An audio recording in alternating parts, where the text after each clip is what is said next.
Folks, Erick Stakelbeck here. Welcome to the Watchman Newscast live stream. It is Friday.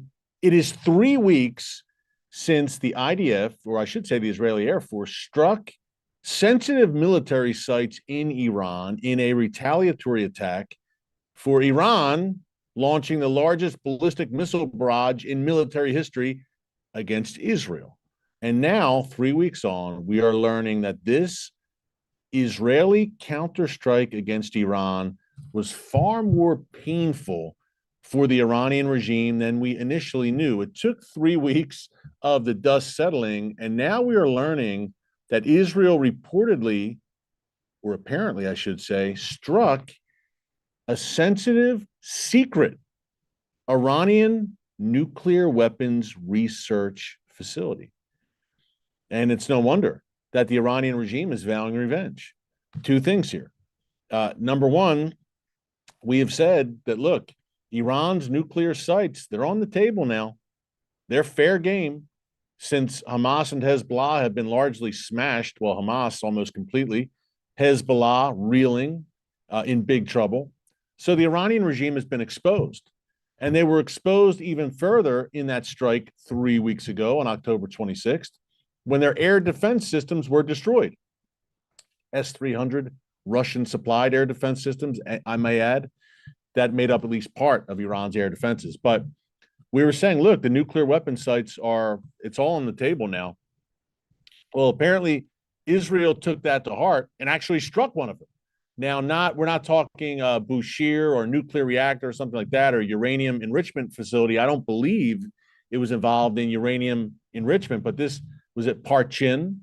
That was the site of the strike. And apparently, folks, this was indeed a secret nuclear weapons research facility that was destroyed by the Israeli Air Force. And you can see why Iran is weeping and gnashing its teeth and vowing revenge, which, by the way, is now apparently going to be delayed since Donald Trump is taking office in 66 days from today. I'm coming to you on Friday, November 15th. This is so interesting, folks. And by the way, if you like what you're hearing and you like breaking news and current events from the Middle East, from Israel, and from an unapologetically biblical perspective, be sure to subscribe and click the notification bell so you get alerts every time a new video is posted. Hey, we're coming to you sometimes 7 days a week. It depends on the news cycle, but if you subscribe, you will never miss an update here. Sometimes a Saturday, sometimes a Sunday. The Middle East never sleeps, so neither do we. Well, sometimes we do. But in all seriousness, let's get into this. Because when this happened 3 weeks ago tonight, this Israeli counterstrike against Iran, I came to you live that night. It came in 3 waves, the Israeli counterstrike against Iran, 3 waves, some 100 Israeli fighter jets involved, and they were all unscathed. They returned to Israel safely without a scratch on them. But during the first wave that night, and we had 21,000 people watching us live here in the live stream that night, I said, look, this seems, I don't want to say a bit underwhelming so far, but I said, this isn't maybe quite what we expected. Because look, Israel's response was on the heels of, as I mentioned at the top, the largest ballistic missile attack in military history, when on October 1st, Iran launched some 200 ballistic missiles at Israel. Thankfully, that attack was massively unsuccessful. But it also came 5 months after an April 13th direct Iranian attack involving some 300 projectiles, cruise missiles, ballistic missiles, and drones that were launched at Israel. In that attack, also massively unsuccessful, some 99% of those incoming Iranian projectiles were intercepted. Nonetheless, you cannot countenance, if you're Israel, your greatest nemesis, your greatest enemy, launching 500 projectiles at you in the span of 5 months. Needless to say, Israel felt compelled to respond, and understandably so. So we all expected a massive response. You got to send a message. You can't allow this. We were saying, look, is Iran's oil infrastructure on the table? What about its leadership? What about Ayatollah Khamenei? By the way, he went into hiding after Israel took out the leader of Hezbollah, Sheikh Hassan Nasrallah. Well, what about Khamenei? What about the Islamic Revolutionary Guards Corps? What about the nuclear sites? This was all on the table. And then as that first wave transpired 3 weeks ago, I said, wow, okay, they're hitting some military sites. And it lasted about 3 hours. It shows you, by the way, the lack of Iran's air defenses. For 3 hours, I mean, Israeli fighter jets were operating with impunity in the skies, carrying out these surgical strikes. But I said, okay, you know what? It's late at night over there. It's the middle of the night. It was around, what, 7, 8 p.m. Eastern time here in the United States. Gosh, what, 4 a.m. in the Middle East. I'm in Texas, so Israel's 8 hours ahead of us. I said, you know what? Let's see what happens when the dust settles. And let's give it 24 hours. At first, people were disappointed and saying, wow, did Israel cave? Did Israel cave to the demands of the Biden-Harris administration, who have been attempting to restrain Israel? As you know very well, if you watch me on a regular basis, the Biden-Harris administration has been attempting to restrain Israel at every turn, whether it's in Gaza, whether it's in Lebanon, or whether it's with a response to Iranian aggression and provocations. So people were saying, wow, I guess they caved. And remember, that came about a week and a half before the election. So people were saying, well, I guess they're saying, okay, Israel's saying, well, we're going to play nice because it's the election, and the Biden-Harris administration is begging us to not do anything major before the election because it could have hurt our election chances. And then the dust settled, and we all had a night to sleep on it. And the day after that attack on October 26th, the full scope of it, the magnitude of it, began to become apparent. And it wasn't good for the Iranian regime, folks. In fact, it was very, very painful. Israel struck some strategic key ballistic missile and drone factories, number one. Number two, Israel destroyed Iran's air defenses. I repeat, I said it earlier. That was big. And you got an inkling of that when about 2 or 3 days after, when Iranian officials were evaluating the damage. And by the way, a few Iranian soldiers were killed as well. But you got an inkling of how bad it was for Iran when, as they're evaluating what went down, about 2 or 3 days later, they vowed revenge. We must avenge this. They hit us very hard. This was not underwhelming. It was, in a sense, overwhelming. Now, it didn't cause the massive fireworks that we've seen across the region over the past few months, as when Israel twice struck the Iran-backed Houthi terrorists in Yemen and struck that Hodeidah port, and that caused an explosion seen throughout the region. Of course, what Israel did in Beirut, taking out a succession, the Radwan force, Hassan Nasrallah's replacement, Hassan Nasrallah's replacement, and his grandnephew too. But in all seriousness, a lot of fireworks and very visible what Israel did. This was, can you call it subtle? When 100 fighter jets, 100 fighter jets are in the skies and destroying stuff. Here's what we know. A sensitive secret nuclear facility now apparently was struck. That alone, even if the air defenses weren't destroyed, even if the ballistic missile and drone factories weren't destroyed, that alone, destroying a secret nuclear weapons research facility, was worth the price of admission.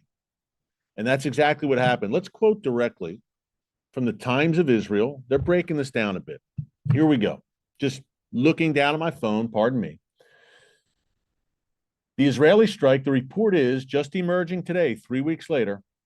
The Israeli strike on Iran's military sites on October 26th destroyed equipment needed for Iran to develop a nuclear weapon. The Israeli strike in Parshin destroyed sophisticated equipment that will make it much harder for Tehran to develop a nuclear weapon if it chooses to do so. Now, 2 Israeli officials, unnamed of course, revealed this to the Axios news site. The senior Israeli official told Axios, quote, "This Iranian equipment that was destroyed is a bottleneck, and without it, The Iranians are stuck. He went on to say, this is equipment the Iranians would need in the future if they want to make progress towards a nuclear bomb. Now they don't have it anymore, and it's not trivial. They will need to find another solution, and we will see it. So Israel says, we're watching, and we're going to see it, and we're going to destroy that too. Iran, quote, conducted, this is according to a U.S. official, also spilling the beans to Axios, quote, Iran conducted scientific activity that could lay the ground for the production of a nuclear weapon. It was a top secret thing, he said. A small part of the Iranian government knew about this, but most of the Iranian government didn't. Now that's stunning to a degree. Who would be trusted with this? Stunning, but not stunning. Who answers directly to the supreme leader, Ayatollah Khamenei, who most certainly was overseeing this project and gave it his blessing? The Islamic Revolutionary Guards Corps, the IRGC. They're kind of like the Iranian version of the SS, Hitler's SS, but only more powerful. And they answer directly to the supreme leader. That's it. They answer only to Khamenei. They would know of this, and it's a good bet that they were intimately involved in this secret nuclear program. The U.S. official went on to say, this is some juicy stuff on your Friday, needless to say.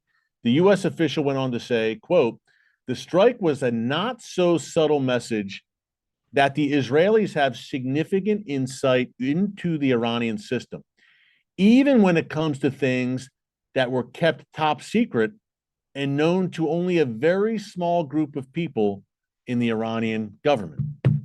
Folks, this is major. And did Israel just set back? And again, we don't have the specifics yet of what exactly was hit, but it seems like kind of a big deal, needless to say.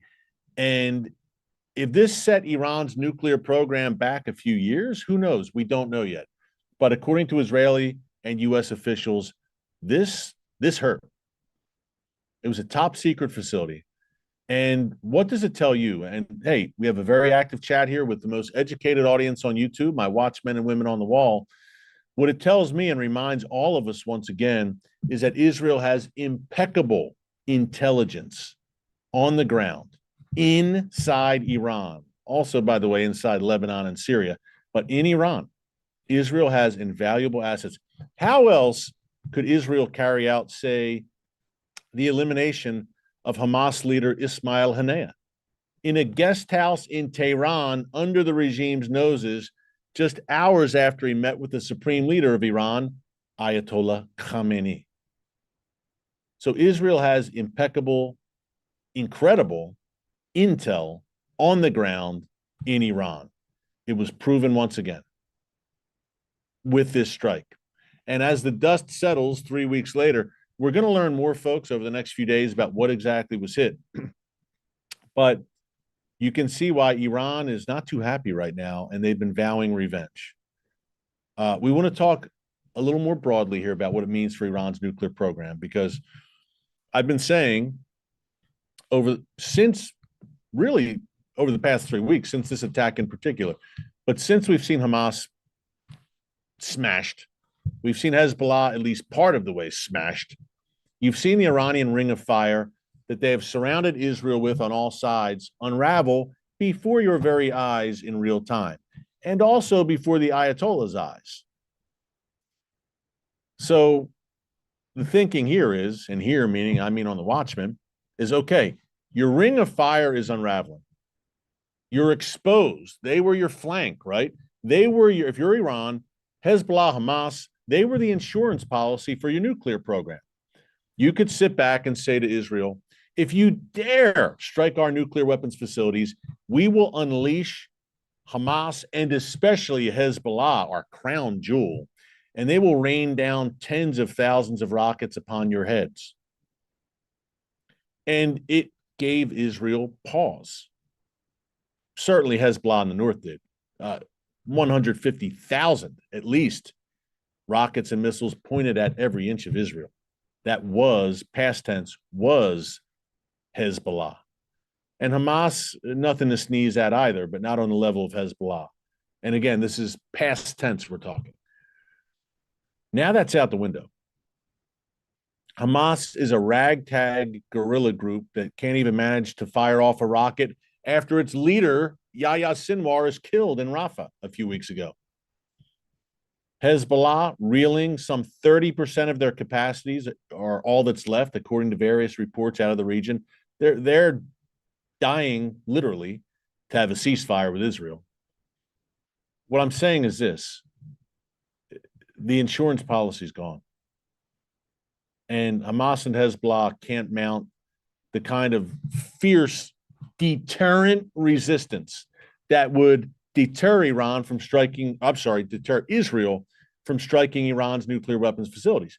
Before, and we discussed this on the live stream. If you watch this on a regular basis, you know, I was saying before October 7th, look, if and when Israel strikes Iran's nuclear weapons facilities, I think it's going to have to be a twofer. Meaning, I think they're also going to have to preemptively strike Hezbollah. Because, you know, if Israel strikes those nuke sites, Iran's going to unleash Hezbollah. I mean, unleash barrages of rockets, etc. Well, that ain't going to happen now. Yes, Hezbollah is still capable of launching 50, maybe even 100 rockets in a day, and that's horrible. But it's not 3,000 a day. It's not Israelis in bomb shelters for 6 months, which were the initial estimates and fears. So the ring of fire's weakened. And then the air defense systems destroyed. So Iran's nuclear sites right now are sitting ducks. And look, they're embedded deep underground, and my nose continues to itch. I don't know what it is. I apologize. You might say, what's the matter with them? Apologies. Something in the air, I guess. But Iran's facilities are hardened deep beneath the ground.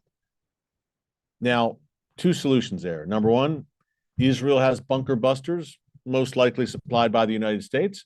Or number two, the U.S. gets involved somehow in a strike against those nuclear facilities alongside Israel. I think the former is more likely than the latter. Certainly under the current administration, the Biden-Harris administration, the U.S. is not getting involved. I think under President Trump, in the very least, there will be a green light where Trump says, do what you need to do. And he said as much a month ago. He said, look, if you're going to hit anything, you want to hit the nuclear sites, right? And that's practically a direct quote from President Trump. So you've got a clear path to those nuclear sites. Iran knows that you now have a clear path to those nuclear sites. And they're quaking in their boots. So if you're Iran, what do? Would, for them, in their view, the smartest thing to do be to break out as fast as you can. Because if you're Iran right now, you're worried your entire regime's about to topple. You're going to be overthrown. And you might have Ayatollahs dragged through the streets and hung. That's not an exaggeration. That's the place they could get to after 45 years of oppressing horrifically their own people. Never forget, the greatest victims of the Iranian regime are the Iranian people. So how do they preserve their regime? Not only keep their nuclear weapons program, which is their real crown jewel, but stay in power. Break out and develop the bomb. It is the North Korea model. Once the Kim dynasty acquired the bomb, it changed the entire conversation. All of a sudden, they had a powerful deterrent. And regime change there in North Korea, if there were any designs on that, that became a lot harder. When you have an unpredictable individual in charge of a large nuclear arsenal, the world's going to think twice. That's what you have in North Korea right now. And the Iranian regime is a jihadist regime. So that, in its very essence, makes them unpredictable. You don't know what they're going to do. This is their calculation over the years, folks. If it is a nuclear armed Iran, and by the way, I don't think we'll ever get to that day, because I think Israel is going to strike and strike hard if it has any sort of credible, actionable intelligence that Iran's on the verge. I've said many times, we're going to wake up one day. You're going to flip on Stakelbeck tonight on TBN or watch this channel. And I'm going to say one of two things. Either, folks, Israeli jets are in the skies right now. They're destroying Iran's nuclear facilities. Or, ladies and gentlemen, I've got some bad news. Iran just successfully tested a nuclear bomb. I don't think there's any in between there. Tell me if I'm wrong, but long term, I'm talking about. We'll continue in the stalemate for the current times. I'm sure. Look, people have compared it to the Cuban Missile Crisis, but in slow motion. Remember, this Iranian nuclear crisis has been going on now for over 20 years. I mean, folks, I was talking about this in 2002, 2003, over 20 years ago, when I was still wet behind the ears.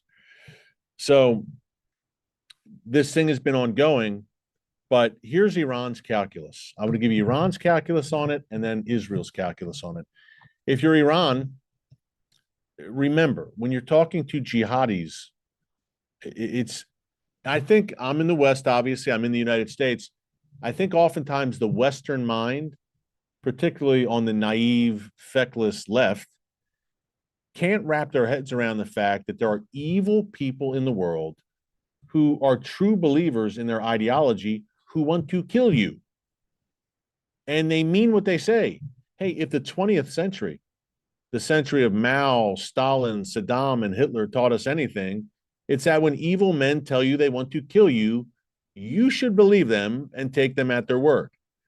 So Iran's been very transparent by their standards over the years in saying, hey, we want to wipe Israel off the map. And when we're done with them, we're coming for America. We call Israel the little Satan, and we call America the great Satan. So Iran's calculus is this. Look, we're a nation of over 70 million people with a very young population. Israel, as the former president of Iran, Hashemi Rafsanjani, not so dearly departed, died a few years ago. I think it was 2001 where he said this. Israel is a one-bomb country. One nuclear bomb, and Israel, as we know it, ceases to exist. And he's certainly thinking Tel Aviv. I think it's some 70% of the Israeli population lives in and around that Tel Aviv metropolitan area. If you, God forbid, take out Tel Aviv and those surrounding areas, Israel's in big trouble. It's the size of the state of New Jersey. So Iran says, okay, we do that, and Israel, as we know it, ceases to exist, you could say. Israel responds, and Israel uses the Samson option and responds with nuclear weapons. Takes out Tehran and other major cities and causes a lot of damage. But throughout the attack, Iran's parliament, its regime, its leadership, the Revolutionary Guards are in fortified bunkers underground. They survive it. And not only that, say half of Iran's population survives it. So from 70 million, you dwindle down to 35 million, maybe even 30 million. They survive an Israeli nuclear counterstrike. If you're Iran's Ayatollahs in this genocidal, apocalyptic, jihadist ideology and mindset, you say it's worth it. Clearly, they have no regard for human life. We've seen that time and time again. Think back to the 1980s, the Iran-Iraq War, where they sent thousands of young Iranian boys as young as 9, 10 years old. They put plastic keys around their necks. They said, my son, these are the keys to paradise. If you go and clear those minefields, you will be in heaven tonight with Allah. So thousands of young Iranian boys, their best and brightest, put these plastic keys around their necks, yelled Allahu Akbar, and stormed across the minefields and blew themselves to bits. When you have a regime like that, all bets are off, folks. So they could very well be saying, hey, we'll survive it, and at least half of the country will survive it. We'll get through it. We'll rebuild. Meanwhile, Israel will never be the same. I mean, and we're the toast, the lions of the Islamic world. We destroyed the Zionist entity, the mighty reborn Persian Empire. I say all that to say this. These are people who cannot be permitted to have nuclear weapons. And Israel understands that. And Donald Trump understands that. And the thing is, Biden and Harris understood it, but they didn't have the guts to do anything about it. We'll never let Iran go nuclear. There was no teeth behind those threats by Biden and Harris, and the Ayatollahs in Iran knew it. But there's a new sheriff in town. And January 20th, when he's inaugurated, is going to have a profound impact on the Middle East. Now, big question before we go. Does anything happen between Israel and Iran before January 20th, before Donald Trump's inauguration? Now, Trump and Bibi have met at least or spoken to each other at least 3 times since Trump won the election in landslide fashion last week. And Bibi says they're perfectly aligned and they see eye to eye on Iran, on the Iranian threat and how to deal with it. So the question I leave you with is this. Does Iran say, okay, we need to strike the nuclear facilities. We have a golden opportunity here. They're so vulnerable. We'll do it before Trump gets in office. So Trump doesn't have to deal with the fallout, perhaps literally. And if these are uranium enrichment sites, et cetera. But so Trump doesn't have to deal with that. And we give him a clean slate to start with. He's not distracted by a Middle East war. So we do it sooner rather than later. Or Israel says, let's wait till Trump's in office. He'll give us a green light. Maybe he'll give us some logistical assistance and we do it then. Or you don't do it at all. And you say, you know what, that secret research facility we took out on October 26th, again, we discussed it today and the details are just emerging. That did the trick. That was enough. Iran is so weakened now with the collapse of its ring of fire. Its air defense is destroyed. It's licking its wounds. That message sent, and they are deterred. And they're not going to dare try and move and do anything if Trump's in office because they fear him, and for good reason. Because he pulled out of the Iran nuclear deal his first go round. He took out Qasem Soleimani, the terror master. He designated Iran's Islamic Revolutionary Guards Corps as a terror organization. He recognized Jerusalem as the eternal capital of Israel and moved the U.S. embassy there. Signed the Abraham Accords with Iran's enemies. Recognized Israeli sovereignty over the Golan Heights. I say all that to say you can see why Iran has been plotting to assassinate the man over the past few years. They don't want to see Donald Trump in office. But guess what? He's on his way. So does Israel act before that? Does it wait? Does Iran act or attempt to act before Trump takes office? And folks, man, oh man, I don't think that would be a good move by Iran. Because the next time they strike Israel, if there is a next time, if they attempt to strike Israel directly, Biden and Harris are now lame ducks. Trump's on his way. Israel will unleash hell. And I think Iran knows what a weak position they're in right now. And they know it may spell the end of their regime if they try something right now. But then again, I've said here many times over the weeks that evil is arrogant, evil is overconfident, and evil is stupid. And evil oftentimes overplays its hand. So we shall see. But this was big news today. Everyone kind of poo-pooing the October 26th Israeli operation is saying, wow, okay, another great one by the Israeli Air Force, one of the world's finest air forces. And the beat goes on. And if anything happens over the weekend, folks, we will come to you here tomorrow, Saturday, Sunday. So be sure to subscribe and click the notification bell. Hey, we just passed 1 million subscribers. Crazy. And all glory to God and all thanks to you guys, of course, our guys and gals, our viewers. Quick note, Facebook, X, Instagram, we're there. Follow us across social media. Second quick note, Stakelbeck Tonight. It's our nightly show on TBN, the world's largest Christian television network. That's TBN, N as in Nick. Every night, Monday through Friday, every weeknight, 7:30 p.m. Eastern Time, with a re-air at 10:30 p.m. Eastern Time. Folks, great content from the Middle East and beyond every night. You won't want to miss it. Tune in to our TV show, Stakelbeck Tonight. Until next time, happy Friday. Keep it all in prayer. God bless you. And remember, never hold your peace. Hey everyone, thanks for checking out the Watchman Newscast. Make sure you hit the subscribe button so you never miss an upload, and tap the bell icon so you're notified every time a new video is posted. And don't forget to share your thoughts, insights, and comments below. Thanks for watching. We'll see you back here tomorrow.